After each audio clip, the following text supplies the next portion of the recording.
Hey everyone. So today I want to talk about researching a specific opening, either for your own blitz games, your classical games, or to find out a bit deeper about your favorite openings. And so I'm gonna talk about using the lichess learn, like the lichess study feature here from the learn tab. So what you want to do is just go to here, and you can see that there are all of these studies that are public and available for everyone to see. Um, and yeah, essentially, I'm just gonna start by creating a new study here by pressing this plus icon, and let's just leave it at this. I can change the visibility from invite only, which I usually do when I'm when it's like some secret preparation or like preparation for a video. Unlisted if I want to share the link to someone, but I don't want this to be like visible to everyone on lichess itself. So for example, if I want to send it to one of my friends and I don't know their lichess usernames, then I can write this. Yeah, I can leave this as unlisted and just send the link of the study over here to my friend. And allow for cloning. Normally I just allow this for myself. Um, and computer analysis everyone, openings for everyone, and yeah, just leave it at that. I'm also gonna allow the sync, so when everybody goes to this study, that we will all be in sync and following the same position and moves. And so here, obviously, you can see that there's a new chapter, and I'm just gonna name this. Normally, I like to leave this as like the basics of an opening. So, for example, if I want to search up the bishop's opening, then I'm just gonna, yeah, I mean, this is just what I do. So, bishop opening, basics, and then here I'm just basically gonna talk about because I'm gonna be talking about this from the white orientation. I'm just gonna leave it at white. The variant is obviously automatic, normal analysis, and create a chapter. And so here we can see that the chapter name is already changed to bishop opening basics.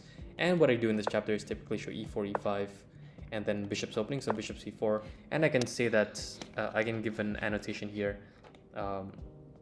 Yeah, over in this tab here, and just write the start of the bishop's opening or something like that. And I can also like give a symbol here. So there are a bunch of symbols such as good move, mistake, all of these brilliant moves. There's also like the evaluation, I think is in the middle here, meaning that we can decide if the position's unclear, if it's equal, if white is better, black is better, it's decisive or not, and etc. And over on the third tab over here, the third column over here, we can see that there are like different things for like to show, I don't know what to call it, but like just something to give more clarity to the position, to give it some sort of characteristic that you can put a name to. And here I also typically like to put an arrow. You can change the arrow colors depending on what device you're using. There's also red, I think. Yeah, normally uses for threats. Normally use yellow for like for specific ideas, like possible ideas. It's not gonna be the main idea, or like it's maybe gonna like it's something that you can think about in the future.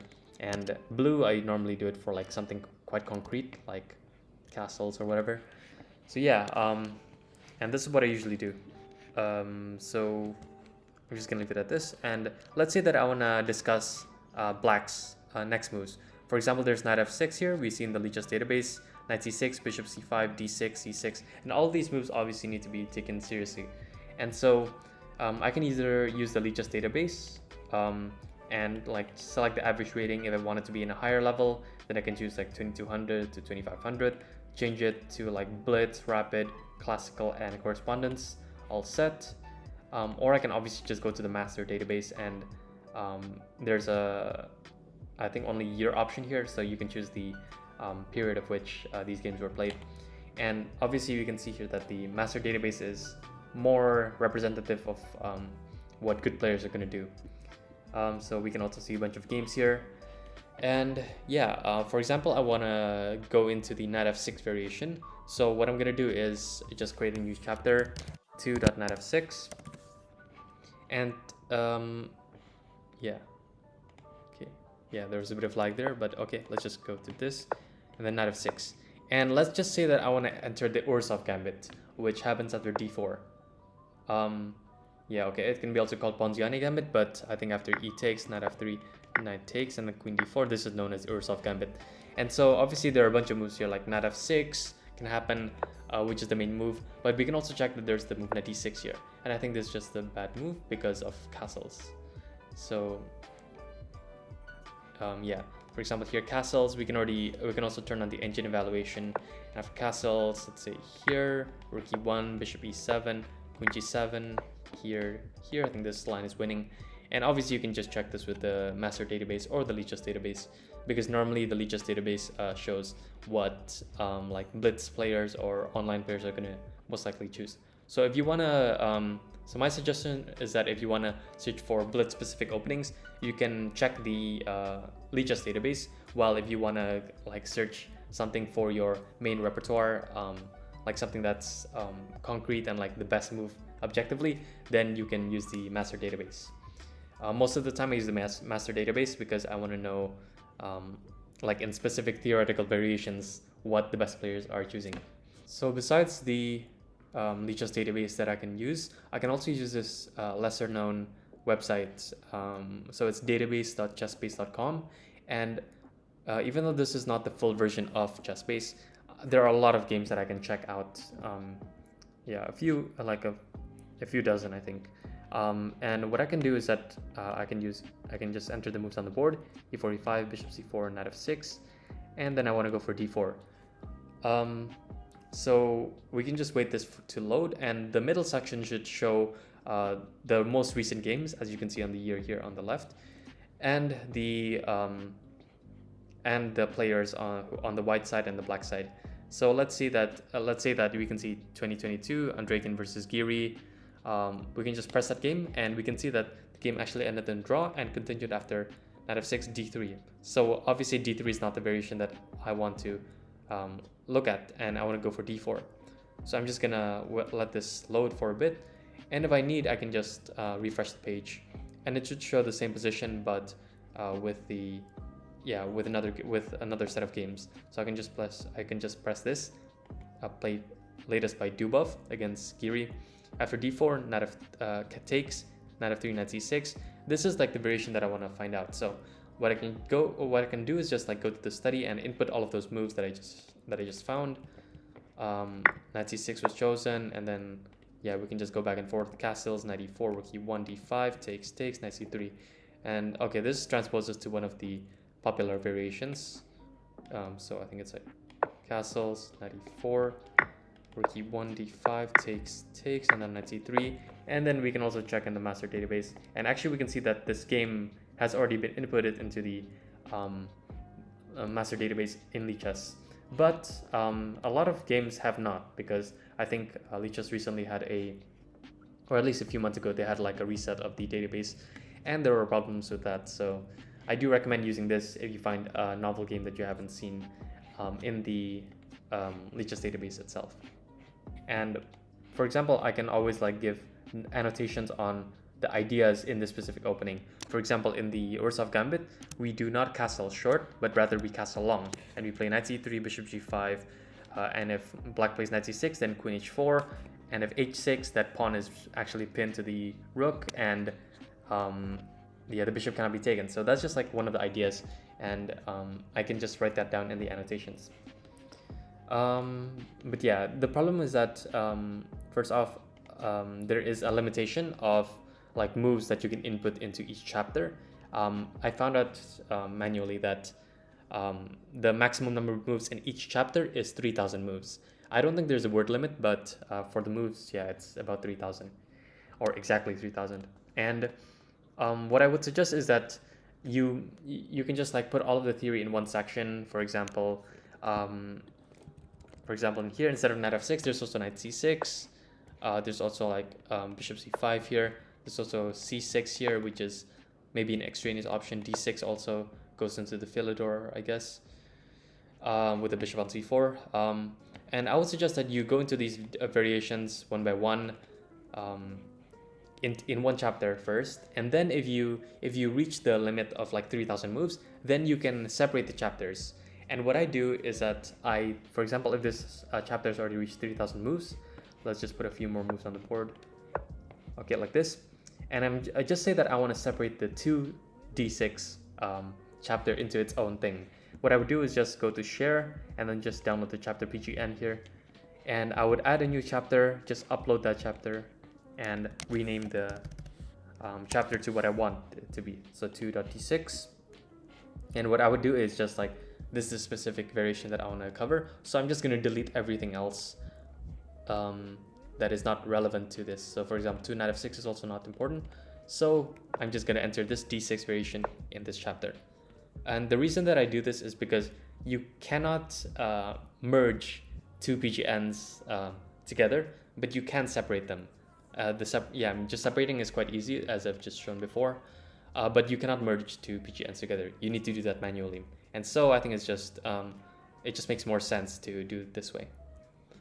And I want to give an example of one of the theoretical openings that I'm currently researching, which is the classical Sicilian in the Richter-Rauser after bishop e7 here. And as you can see here, I have a lot of annotations about every single move, or almost every single move, about like what are the ideas, and like some specifics. So like here, there's possible h4 here, which is tried by Short against Kasparov in 2015. This is critical. There's f4 here. And let's just say after f4, there are like many moves, as you can see here. Even in the database, there are like a good number of games that have gone after a6, which I found to be just bad after the very strong move e5. And after like reading some books, specifically, I think the one by Alexei Yarmolinsky, I think he's covered this variation if I'm not wrong. And after this, d takes e5, knight c6, bc6 here, and then we can just get this variation. And as you can see here, I have an annotation that just says white is significantly better with black's shattered structure and white's great attacking chances. And I think this is like the way you want to word it is completely up to you.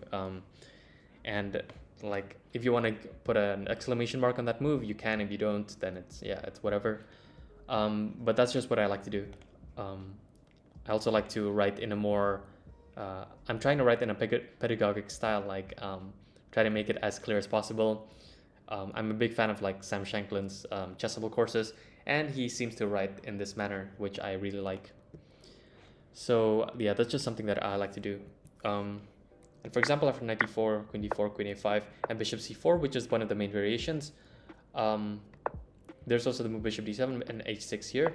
I don't want to get into the details like too much, but what I would do is that I would always turn on the engine, and if there is like a possible improvement here, for example, between rook d8, h6, and like bishop d7, which is like the main move, as you can see in the database here, there's also like a few moves like, as I said before, rook d8 or h6. And so what I do is that I just click on the move, and then I see what everyone is playing and like what is the possible variation that can arise after this.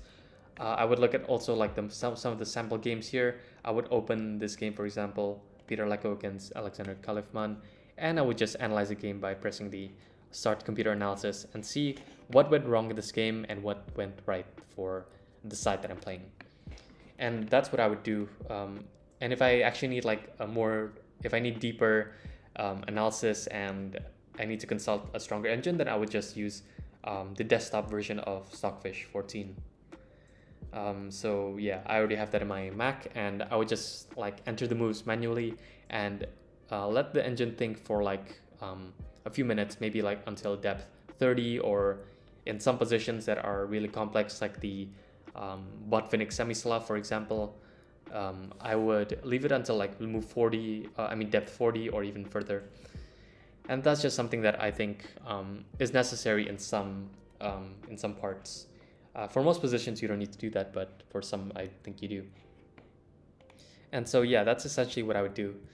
I would go through every one of them. And for example, I've already reached 3,000 moves when I included this chapter, this f4 with the ninth move of f4, as well as this ninth move f3. And so what I did is that once I realized that I reached 3,000 moves and lichess wouldn't allow me to input any more moves, I would just do the same thing that I did before and separate the chapters.